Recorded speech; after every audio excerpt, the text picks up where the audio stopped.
And so, End of Dragons was released, the third expansion in Guild Wars 2's lifespan. It was met with great praise. After, a new year quickly arrived on the horizon for the game, with much more sturdy leadership in place. Will Guild Wars 2 flourish? Only time will tell. Open-world content continued its magnificence as expected of it, with ArenaNet introducing their best boss yet in End of Dragons. Despite this resounding success, the player base could not bear the burden of actually trying and failed to kill it many times. This sent the wasteland of Guild Wars 2 into turmoil, separating the factions of the elite and peepos even further.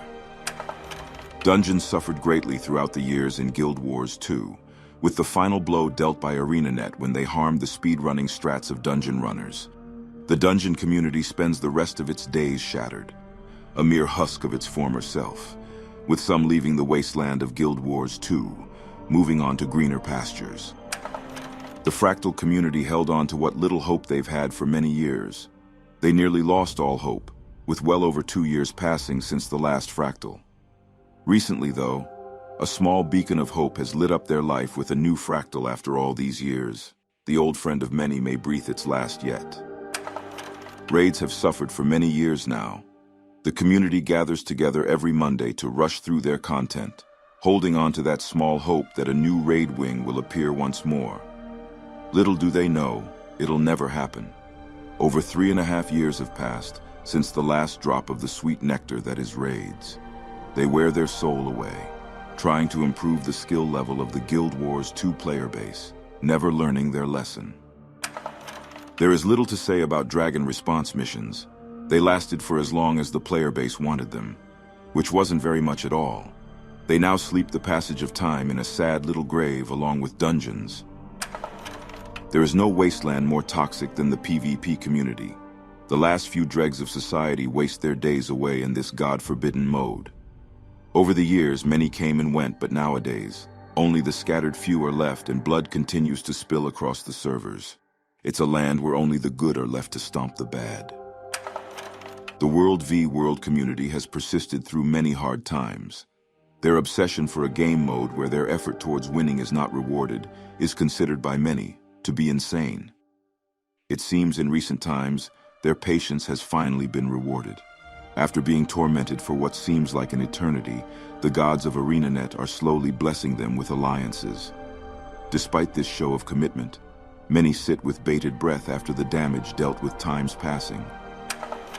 The shining light that is the future of Guild Wars 2 eventually appeared on the horizon. Its name came forth to the player base as Strike Missions, and through great persistence, it worked its way into the heart of all players.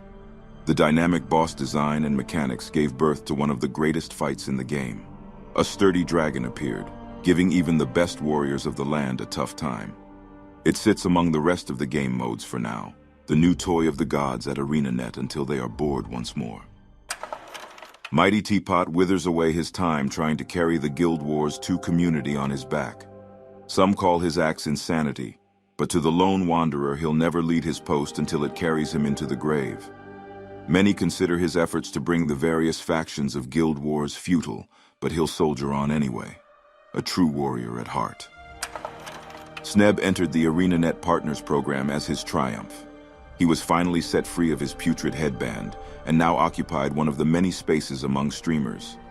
Despite this achievement, he is still doomed to eternity, trying to make the NA public raid community a thing.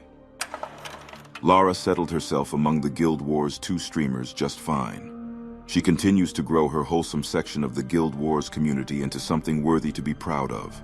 Despite all the negativity in the Guild Wars world, the future continuously shines bright for this one. Nike has found himself exiled from the wasteland that is Guild Wars 2 for his aggressive demeanor and strong opinions. Despite this, he still tries his best to create good content to help out any peepo that needs it. And so, the future of Guild Wars 2 is left to the gods. In the new world, it may thrive and become a pillar in the MMO community, or it'll fail drastically, solidifying itself as a bottom pick for most MMO players.